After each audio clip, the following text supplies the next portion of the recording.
Au bord de l'autoroute, dans une banlieue du nord de Paris, nous retrouvons Adam et ses amis présents lors de l'évacuation du camp de la Chapelle. La majorité d'entre eux viennent du Soudan et d'Érythrée et sont en France depuis quelques mois. Pris en charge par les pouvoirs publics, ils sont pour l'instant hébergés ici, dans un hôtel.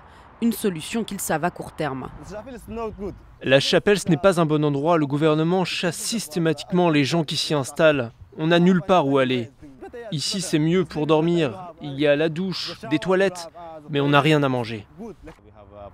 On a encore 4 jours ici et ils nous ont dit qu'on devait tous partir mardi ailleurs. Comme d'autres migrants, certains d'entre eux ont entamé des démarches pour obtenir le droit d'asile. Une procédure longue. Et en attendant, la plupart d'entre eux n'ont pas d'autre choix que de retourner dans la rue, à la Chapelle, là où ils vivaient encore il y a quelques jours. Mohamed dormait aussi dans le camp. Venu d'Érythrée, il est de retour dans ce quartier après 3 jours passés à l'hôtel, dans une banlieue au sud de la capitale. Pendant 3 jours, on a pu être hébergés à l'hôtel. On était 30 personnes. Après, on est revenu ici.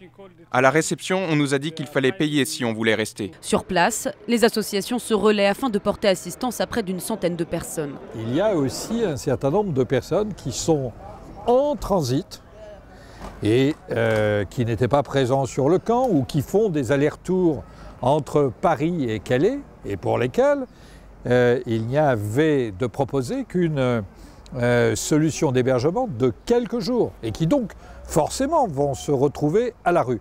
Chaque semaine, de nombreux migrants continuent de revenir dans le quartier de la Chapelle. Beaucoup s'inquiètent du risque d'un nouveau campement.